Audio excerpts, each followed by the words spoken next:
नमस्कार, देवभूमि समाचारों में आप सभी का स्वागत है। मैं हूं आपके साथ प्रियंका मलिक। आगे आप मेरे साथ देखेंगे उत्तराखंड से जुड़ी तमाम छोटी बड़ी खबरें विस्तार से, लेकिन सबसे पहले नजर डाल लेते हैं हेडलाइंस पर। मुख्य सचिव डॉक्टर एस संधू ने की केदारनाथ पुनर्निर्माण कार्यों की समीक्षा। जेई और एई की तैनाती के निर्देश। निर्माण कार्यों में कर्मचारियों की बढ़ाई जाएगी संख्या। गैंगस्टर यशपाल तोमर पर उत्तराखंड एसटीएफ का बड़ा शिकंजा। यशपाल की 153 करोड़ की संपत्ति कुर्क। हरिद्वार समेत कई जिलों में मुकदमे दर्ज।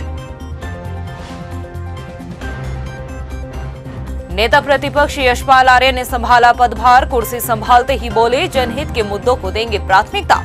सड़क से सदन तक उठाएंगे जनता की आवाज। राज्यपाल से मिला कांग्रेस का प्रतिनिधि मंडल। राज्य में बिगड़ती कानून व्यवस्था को लेकर सौंपा ज्ञापन।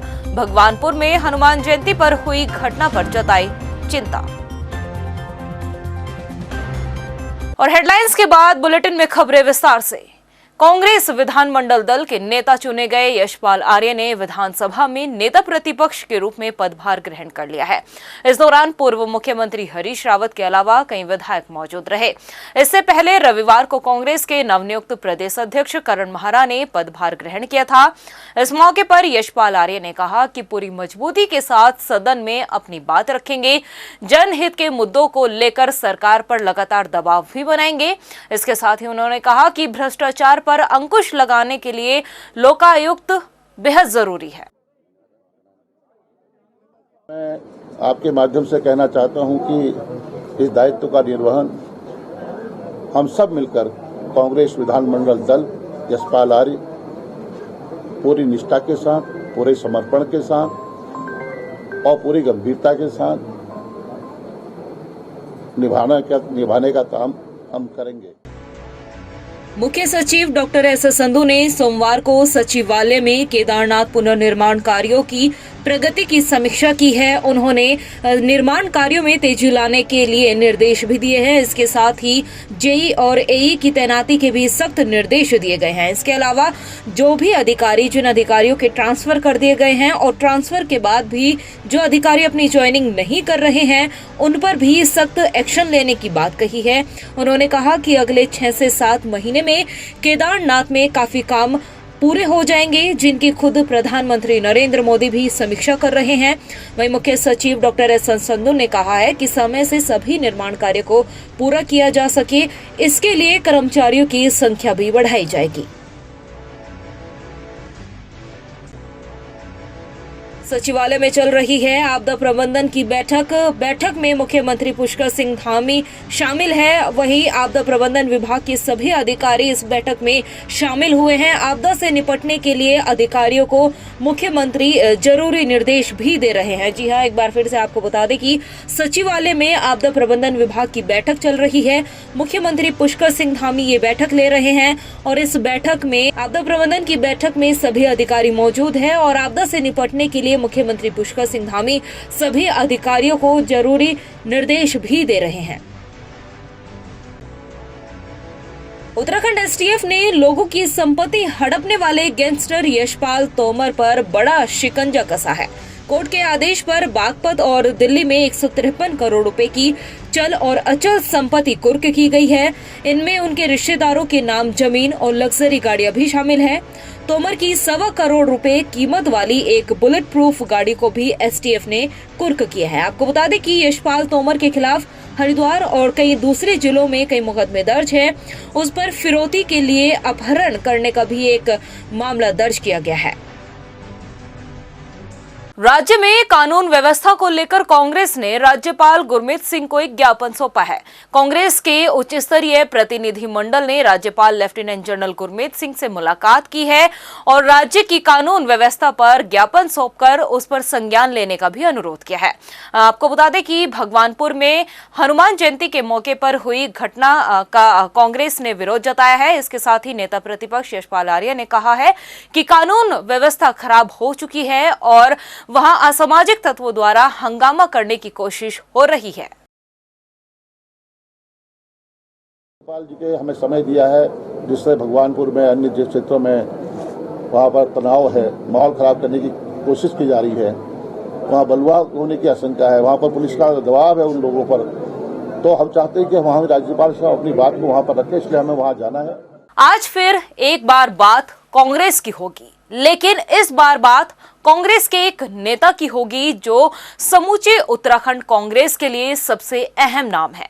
अहम होने की वजह अलग अलग हो सकती है, लेकिन अहम है इस बात से किसी को इनकार नहीं होगा। आमतौर पर इस नेता का होना उत्तराखंड में कांग्रेस का जरूरी माना जाता रहा है, लेकिन पिछले कुछ दिनों से बदलते हालात में अब कांग्रेस की राजनीति का यही अजात शत्रु युद्ध भूमि में प्लान करना चाहता है। चलिए इस रिपोर्ट में देखते हैं और समझते हैं कि एक योद्धा के प्लान के चले जाने से क्या कुछ होता है। गुटों में बटी कांग्रेस, बट कर फिर बटने को तैयार कांग्रेस। पहले राजनीतिक प्रतिद्वंदियों से हारी कांग्रेस, अब अपनों से हारने को तैयार कांग्रेस।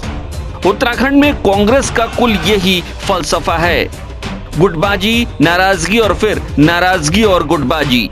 कांग्रेस में कब कौन नाराज हो जाए, कब कोई नया गुट बना ले, कब कौन पार्टी छोड़ने की बात करने लगे, ये या तो खुद करने वाले को ही पता होता है या फिर खुदा को। लेकिन इस गुटबाजी और बयानबाजी वाली कांग्रेस में उम्मीद की जो आखिरी किरण बची थी, वो किरण भी अपना पता बदलने को बेताब है। जिस हरीश रावत के चेहरे पर कांग्रेस ने 2017 का विधानसभा चुनाव लड़ा, 2019 के लोकसभा चुनाव में उतरे, 2022 के विधानसभा चुनाव में फिर एक बार मैदान में उतरे, वही हरीश रावत अब राजनीति के मैदान से बाहर जाने को तैयार दिखते हैं।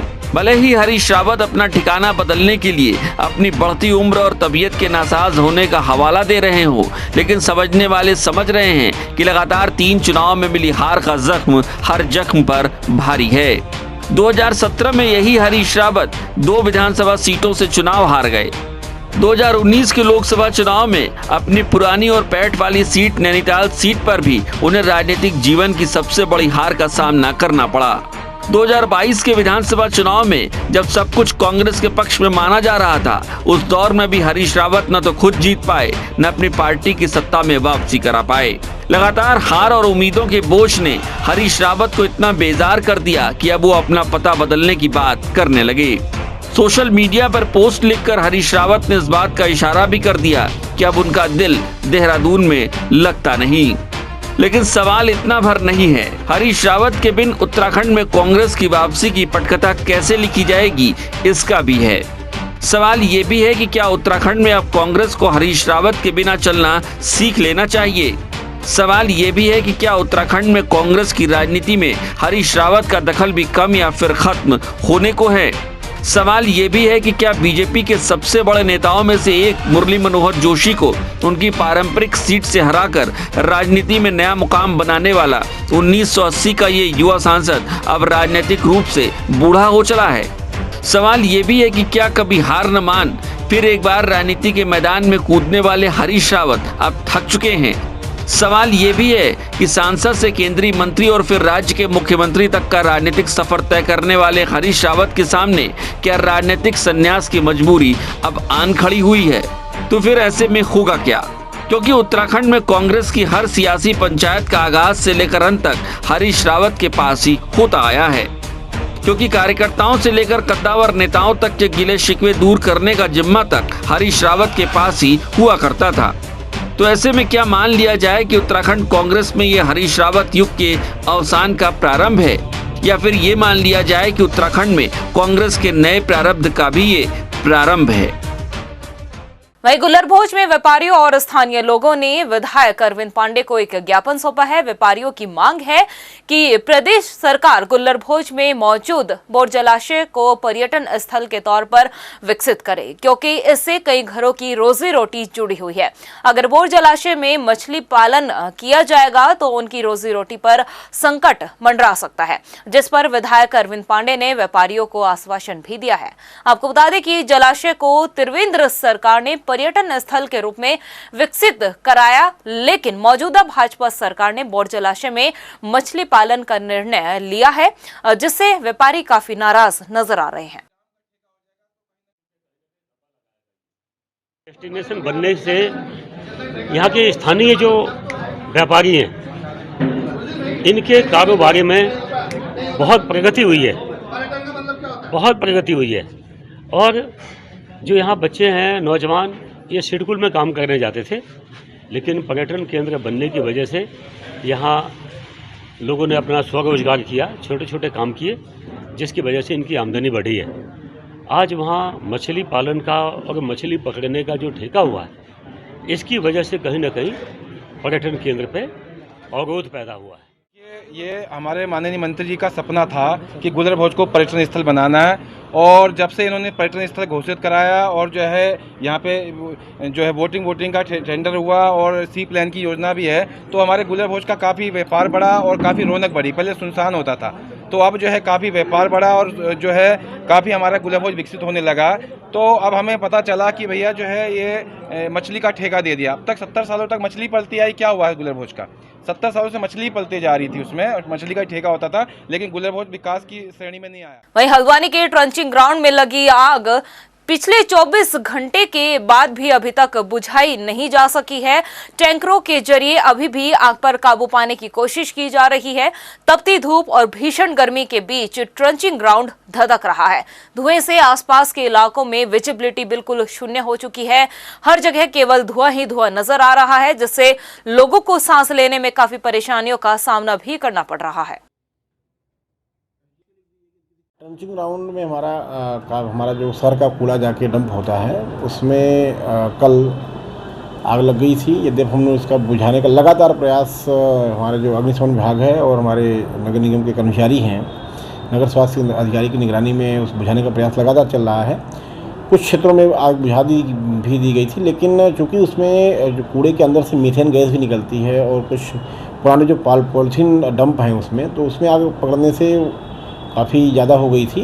लेकिन हमारा लगातार उसमें पानी का छिड़काव चल रहा है, इससे थोड़ा सा नियंत्रण में जरूर है, लेकिन अभी आग पूरी तरह बुझ नहीं पाई है और हमारा प्रयास लगातार जारी है। लालकुआ में स्वास्थ्य मेले का आयोजन किया गया, जिसमें क्षेत्रीय विधायक डॉक्टर मोहन बिष्ट और जिलाधिकारी धीराज गर्ब्याल ने मेले का उद्घाटन किया है, जिसमें कई विभागों के भी स्टॉल लगाए गए और क्षेत्र की जनता ने बढ़ चढ़कर हिस्सा लिया, जिन्हें सभी तरह की जानकारी दी गई। इसके साथ ही कई मरीजों ने भी स्वास्थ्य मेले का लाभ उठाया है। प्रदेश में ये स्वास्थ्य मेले आज से आयोजित हो गए हैं और मैं समझता हूँ कि क्षेत्रीय जनता का तो इससे निश्चित रूप से लाभ होगा। अभी मैंने देखा कि वहाँ पे जो है विकलांग और जो सर्टिफिकेट वगैरह बनते हैं उसका स्टॉल भी लगा हुआ है, लेकिन थोड़ा सा व्यापक प्रचार प्रसार न होने की वजह से मुझे लगता है कि लोग उतने लाभान्वित नहीं हो पाएंगे। हालांकि हमें जब से जानकारी हुई है, मैं तो लगातार क्षेत्र में मैंने सभी जगह बोला है, मगर मुझे लगता है कि प्रॉपर जो है विभागों के द्वारा जो है प्रॉपर सूचना न दिए जाने की वजह से संख्या कम लग रही है, तो लाभार्थी काफ़ी होते हैं। अमृत महोत्सव, इस कार्यक्रम के अंतर्गत ब्लॉक स्तरीय स्वास्थ्य मेलों का आयोजन हो रहा है हमारे पूरे जनपद में, तो वैसे पूरे प्रदेश में हो रहा है। तो आज हमारी शुरुआत लालकुआ विधानसभा से हुई है। तो इसमें स्वास्थ्य मेले के अंतर्गत जो हम लोगों को दिशा निर्देश मिले हैं कि उसमें प्रत्येक व्यक्ति जिसके पास आधार कार्ड हो उसका एक यूनिक हेल्थ कार्ड बनेगा और ये प्रोसेस लगातार चलता रहे। वहीं लोहाघाट में भी स्वास्थ्य विभाग ने आजादी के अमृत महोत्सव के तहत ब्लॉक स्तरीय स्वास्थ्य मेले का आयोजन किया। इस दौरान करीब 500 से अधिक मरीजों ने लाभ उठाया है। सीएमओ डॉक्टर के अग्रवाल ने बताया कि 3 दिवसीय मेले का आयोजन किया जा रहा है।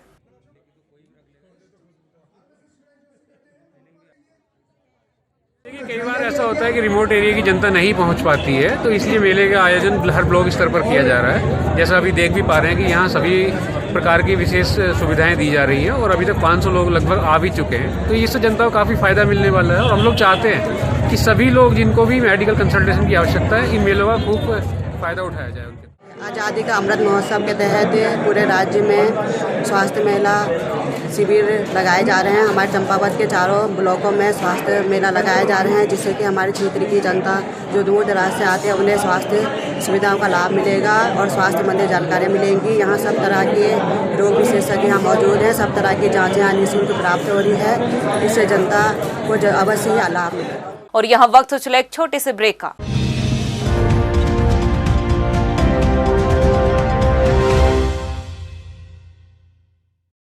वहीं नैनीताल और उसके आसपास सैलानियों का तांता लगा हुआ है। इसके साथ ही अब बढ़ते सैलानियों की वजह से पार्किंग स्थल भी लगभग फुल होती जा रही है, जिससे पर्यटकों को परेशानियों का भी सामना करना पड़ रहा है। जिलाधिकारी धीराज करब्याल का कहना है कि जब सरोवर नगरी में पार्किंग स्थल पूरी तरह से फुल हो जाएंगे तो दोपहिया वाहनों को रास्ते में ही रोका जाएगा। कि वन वे आपका ट्रैफिक चल रहा है, जितनी आपकी कैपेसिटी उस हिसाब से आपके शहर में भी यातायात व्यवस्था चलेगी, लेकिन आने वाले समय में इसको स्ट्रिक्टली फॉलो करेंगे। तो क्योंकि पहले तक ये होता था कि जब पार्किंग आपकी फुल हो जाती थी या 70% के करीब पार्किंग फुल हो जाती थी तो हम लोग शटल सर्विसेज के माध्यम से लोगों को यहाँ पे लाते थे। अब वही व्यवस्था हम लोग लागू करेंगे और जितने भी बाइकर्स हैं, जो बाहर के बाइकर्स हैं, उनको हम शहर के बाहर ही रोकेंगे। क्या उत्तराखंड में डेमोग्राफिक चेंज वाकई में हो रहा है? क्या इस डेमोग्राफिक चेंज के बाद उत्तराखंड में आबादी का हिसाब किताब बिगड़ जाएगा? सवाल ये भी है कि क्या उत्तराखंड में डेमोग्राफिक चेंज अपने आप किया जा रहा है या फिर कराया जा रहा है? और सवाल ये भी है कि इस डेमोग्राफिक चेंज से राज्य को तो नुकसान होगा, लेकिन फायदा किसको होगा? कहीं डेमोग्राफिक चेंज इस राज्य की समूची सियासत में एक बड़े बदलाव की आहट तो नहीं है? देखिए रिपोर्ट। क्या उत्तराखंड में डेमोग्राफिक चेंज हो रहा है? क्या उत्तराखंड में डेमोग्राफिक चेंज और मौजूदा राजनीति में कोई कनेक्शन है? क्या डेमोग्राफिक चेंज के बहाने राजनीति का एजेंडा भी चलाया जा सकता है? ये वो सवाल हैं जो आज नहीं तो कल आपके सामने आएंगे। ये वो सवाल हैं जो आज नहीं तो कल इस राज्य की सियासत से जुड़े अहम सवाल होंगे। दरअसल उत्तराखंड में पिछले कुछ दिनों से डेमोग्राफिक चेंज की चर्चाएं सामने आने लगी हैं। आपको पहले ये समझना होगा कि डेमोग्राफिक चेंज आखिर होता क्या है। दरअसल किसी खास इलाके में होने वाले जनसांख्यिकी बदलाव को डेमोग्राफिक चेंज कहते हैं। इसे आसान भाषा में कहें तो किसी खास जिले या क्षेत्र में किसी विशेष धर्म, जाति या संप्रदाय के निवासियों की संख्या में आने वाला बदलाव डेमोग्राफिक चेंज में गिना जाता है। इस लिहाज से देखें तो उत्तराखंड में डेमोग्राफिक चेंज एक अहम राजनीतिक मसला हो सकता है। अब समझिए कि उत्तराखंड में डेमोग्राफिक चेंज कहां और किस दर से हो रहा है। दरअसल 2022 के चुनाव से पहले उत्तराखंड में मतदाता सूची का काम हुआ। इस लिस्ट के फाइनल होने के दौरान जो आंकड़े सामने आए वो हैरान करने वाले हैं। हैरानी इस बात की है कि ये डेमोग्राफिक चेंज हरिद्वार से लेकर पिथौरागढ़ तक के इलाकों में देखने को मिल रहा है। यानी पहाड़ से मैदान तक उत्तराखंड में जनसंख्या के आंकड़ों में बदलाव अब दिखने लगा है। आंकड़े बताते हैं कि हरिद्वार में 37% से अधिक आबादी एक समुदाय विशेष की हो चली है। जानकार बताते हैं कि हरिद्वार के बहादुराबाद, सीतापुर, फेरूपुर, सुल्तानपुर और रोशनाबाद जैसे इलाकों में पिछले कुछ सालों में वर्ग विशेष के लोगों की आबादी में तेजी से इजाफा हुआ। पश्चिमी उत्तर प्रदेश के इलाकों से बड़ी संख्या में वर्ग विशेष के लोगों ने इन इलाकों में जमीन खरीदी है। मैदानी ही नहीं बल्कि पिथौरागढ़ जैसे सीमांत इलाकों में भी डेमोग्राफिक चेंज हैरान करने वाला है। अल्मोड़ा, धारचूला, उत्तरकाशी और टिहरी जैसे इलाकों में वर्ग विशेष की आबादी और धर्मस्थल बढ़ना उत्तराखंड के जनसांख्यिकी संतुलन के लिए बेहद खतरनाक माना जा सकता है। हमारे पास इस बात की पुख्ता जानकारी है कि राज्य सरकार के पास लोकल इंटेलिजेंस के जरिए इस संबंध में इनपुट्स भी मिल चुके हैं। इस पूरी कहानी का दूसरा पहलू और भी चिंताजनक है। दरअसल उत्तराखंड के पर्वतीय इलाकों से पिछले 10 सालों में बड़ी तेजी से पलायन बढ़ा है। गांव के गांव खाली हो गए। ऐसे में इन गांवों के आसपास के इलाकों में अन्य राज्यों से आए वर्ग विशेष के लोगों ने जमीन की खरीद फरोख्त शुरू कर दी। यानी एक तरफ उत्तराखंड के मूल निवासी पलायन कर रहे हैं तो दूसरी ओर बाहर के लोगों की तादाद बढ़ती जा रही है। पलायन आयोग की रिपोर्ट बताती है कि अलग राज्य बनने के बाद उत्तराखंड से करीब 60% आबादी यानी 32 लाख लोग अपना घर छोड़ चुके हैं। पलायन आयोग की ही रिपोर्ट कहती है कि 2018 में उत्तराखंड के 1700 गांव भूतहा यानी घोस्ट विलेज में तब्दील हो गए, जबकि करीब 1000 गांव ऐसे हैं जहां 100 से कम लोग बचे हैं। इन आंकड़ों और मौजूदा ट्रेंड को देखें तो उत्तराखंड में नजर आ रहा डेमोग्राफिक चेंज भविष्य में पूरे उत्तराखंड की जनसांख्यिकी व्यवस्था को बदल कर रख देगा। लेकिन सवाल यही है कि इस डेमोग्राफिक चेंज के लिए जिम्मेदार फैक्टर हैं क्या? सरकारी योजनाओं और नागरिकों को मिलने वाली सहूलियतों में दूरी साल दर साल बढ़ती क्यों जा रही है? सवाल ये भी है कि जिस डेमोग्राफिक चेंज की आहट से पूरा राज्य परेशान है, उसे रोकने के लिए क्या कोई प्लान सरकार के पास है भी? सवाल ये भी है कि जिस पहाड़ की आवाज के लखनऊ तक न पहुंच पाने की समस्या को दूर करने के लिए उत्तराखंड का उदय हुआ, अगर उसी राज्य के लोग मैदानों में जाने को मजबूर हैं तो क्यों हैं? या फिर इन सब से इतर कहीं ऐसा तो नहीं कि डेमोग्राफिक चेंज को चुपचाप सांप्रदायिक रंग देकर एक बड़ी चुनौती से मुंह छुपाया जा रहा है? मलिन बस्तियां अक्सर राजनीतिक पार्टियों के लिए वोट बैंक का काम करती है, लेकिन अब मलिन बस्तियों के रहने वाले लोगों के लिए अच्छे दिन भी आने वाले हैं। सब कुछ ठीक ठाक रहा तो सियासी फायदे के बीच झूलती मलिन बस्तियों को मालिकाना हक जल्द मिल सकता है। इसके लिए सरकार ने कवायद भी तेज कर दी है। देखिए रिपोर्ट। सियासी नफा नुकसान के लिए पिछले कई सालों से मलिन बस्तियां राजनीतिक पार्टियों के लिए वोट बैंक का सहारा बनती आई हैं। मगर अब मलिन बस्तियों में रहने वाले लोगों के दिन भी बहुरने वाले हैं। जी हाँ, इस बार उनके जमीनों पर मालिकाना हक को लेकर हलचल मजबूत हो गई है। प्रदेश की भाजपा सरकार मलिन बस्तियों को बचाने के लिए 2 बार अध्यादेश ला चुकी है। फिलहाल 2024 तक धामी सरकार के अध्यादेश के साए में मलिन बस्तियां महफूज हैं। मलिन बस्तियों की बात की जाए तो प्रदेश के 63 नगर निकायों में 582 मलिन बस्तियों में करीब 7,71,585 लोग रहते हैं। इनमें 36% बस्तियां निकायों जबकि 10% राज्य और केंद्र सरकार, रेलवे और वन विभाग की भूमि पर मौजूद हैं। वहीं बाकी 44% बस्तियां निजी भूमि पर अतिक्रमण कर बनी हुई हैं। मलिन बस्तियों में रहने वाले लोगों को मालिकाना हक दिलाने के लिए सरकार ने तैयारियों को अमली जामा पहनाना शुरू कर दिया है। सचिव आवास एवं शहरी विकास श्लेष बगोली की माने तो सभी जिला अधिकारियों और नगर निकायों के अधिकारियों को इस संबंध में निर्देश दिए जा चुके हैं। उनके मुताबिक मलिन बस्तियों में मालिकाना हक के लिए प्रदेश की सभी मलिन बस्तियों को 3 श्रेणियों में बांटा जाएगा। इसके बाद ही आगे की कार्रवाई की जाएगी। देखिए, मलिन बस्ती के संबंध में 2016 में इंस्ट्रक्शंस प्राप्त हुए थे शासन से। उसके बाद लगभग 128 ऐसे जगह हमने आइडेंटिफाई किए थे और उसमें लगभग अभी उसमें से 58 जो हैं वो 3 कैटेगरीज में हमने बांटा है। इसमें मीटिंग हम लोग 19 को कर रहे हैं। इससे पहले मैंने म्युनिसिपल कमिश्नर को निर्देशित किया है कि वो अपने स्तर पे टीम का गठन करके वो जो 3 कैटेगरीज हैं जो शासन ने निर्धारित की हैं तो उसके तहत सर्वे कर लें। सर्वे के अनुसार जो है 19 की मीटिंग में वो रखी जाएंगी और उस पर तदनुसार फिर निर्णय लिया जाएगा। फिलहाल सरकार की तरफ से मलिन बस्तियों में रहने वाले लोगों को उनका मालिकाना हक दिलाने की कवायद पर पूरी तरह कब तक अमली जामा पहनाया जाएगा ये देखना होगा। टाइम टीवी के लिए देहरादून से हिमांशु चौहान के साथ ब्यूरो रिपोर्ट। मई की शुरुआत के साथ प्रदेश में चारधाम यात्रा का आगाज हो जाएगा। इस लिहाज से यात्रा को लेकर तैयारियां शवाब पर है।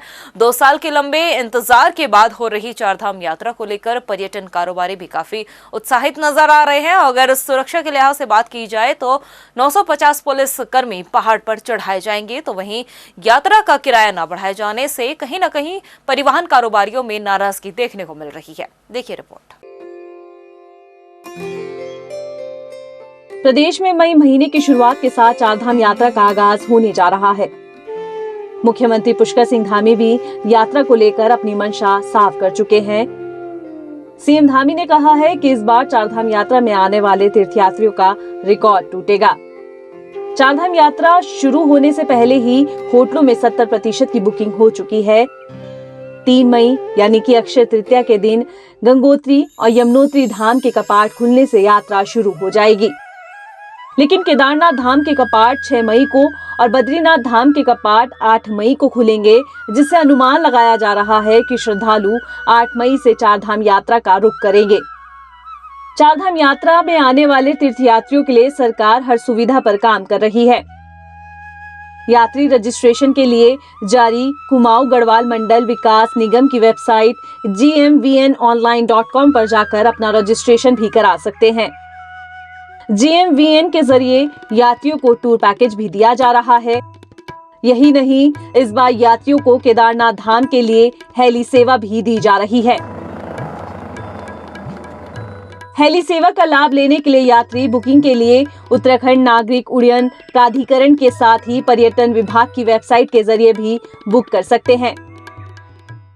हम लोग यूकाडा के साथ में भी टच में हैं और यूकाडा और GMVN मिलकर ये जो हेली सेवाओं का संचालन उनके द्वारा किया जाता है। हमारा जो heliservices.gov.uk.in की साइट है वो शुरू हो जाएगी और साथ में हेली सर्विसेज 3 जगह से हेलीपैड से स्टार्ट होती हैं, एक सिरसी से, गुप्तकाशी से और फाटा से। तो वो जैसे पिछली बार तक चलती आई थी उसी प्रकार की व्यवस्था इस बार भी रहेगी। पुलिस प्रशासन भी चारधाम पर अलर्ट है। प्रदेश से लगभग 950 पुलिसकर्मी पहाड़ चढ़ेंगे। पुलिसकर्मी गढ़वाल के 5 पहाड़ी जिलों में भी भेजे जाएंगे। इनमें से सिपाही के साथ ही इंस्पेक्टर तक का स्टाफ शामिल किया गया है। सुरक्षा के मद्देनजर पुलिस प्रशासन पर्यटन पुलिस केंद्र की रणनीति भी तैयार किए हुए है ताकि यात्री और पुलिसकर्मियों के बीच फ्रेंडली माहौल कायम हो। इस बार की चारधाम यात्रा में श्रद्धालु और यात्री बहुत बड़ी संख्या में आने वाले हैं। पिछले वर्षों की तुलना में चूँकि 2 वर्षों तक यात्रा चल नहीं पाई है महामारी के कारण, इस बार यात्रा अच्छी हो, लोगों के लिए सुगम हो, आसान हो, आरामदायक हो, किसी को कोई परेशानियों का सामना न करना पड़े। जो भी यात्री हमारे यहाँ आए सब सकुशल वापस जाएं, उनकी यात्रा अच्छी हो, इसके लिए हम समुचित प्रबंध कर रहे हैं। हम कोशिश कर रहे हैं कि हर जगह जो बड़े केंद्र हैं वहाँ पे एक पर्यटक पुलिस खोली जाए और जिससे कि थोड़ी सी पीपल फ्रेंडली होगी, थोड़ा उनका सॉफ्ट स्किल्स की ट्रेनिंग हम कराएंगे। पहले भी होता रहा है, उसको और अच्छे से इस बार हम पर्यटक पुलिस के चेहरे को और अच्छे से पेश करना चाहते हैं। लेकिन इन दिनों चारधाम यात्रा के किराए में बढ़ोतरी न होने पर रोक लगने से परिवहन कारोबारी खफा चल रहे हैं। कारोबारी इसे परिवहन विभाग की मनमानी करार दे रहे हैं। परिवहन कारोबारियों का कहना है कि डीजल के भाव आसमान छू रहे हैं। यात्रा के दौरान कई और भी खर्चे होते हैं। विभाग सिर्फ निजी कंपनियों पर ही सख्ती दिखा रहा है। GMVN से भी यात्रा को कराया जा रहा है। कारोबारी इसे विभाग की दोहरी नीति करार दे रहे हैं। अब देखना होगा कि सरकार कैसे परिवहन कारोबारियों को मनाता है।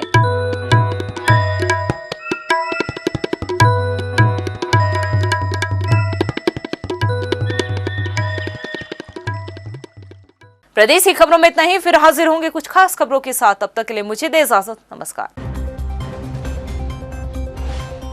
मुख्य सचिव डॉक्टर एस संधू ने की केदारनाथ पुनर्निर्माण कार्यों की समीक्षा। JE और AE की तैनाती के निर्देश। निर्माण कार्यों में कर्मचारियों की बढ़ाई जाएगी संख्या।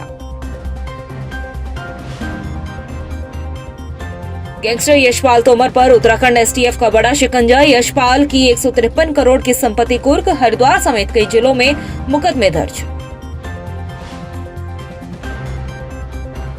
नेता प्रतिपक्ष यशपाल आर्य ने संभाला पदभार। कुर्सी संभालते ही बोले, जनहित के मुद्दों को देंगे प्राथमिकता। सड़क से सदन तक उठाएंगे जनता की आवाज। राज्यपाल से मिला कांग्रेस का प्रतिनिधि मंडल। राज्य में बिगड़ती कानून व्यवस्था को लेकर सौंपा ज्ञापन। भगवानपुर में हनुमान जयंती पर हुई घटना पर जताई चिंता।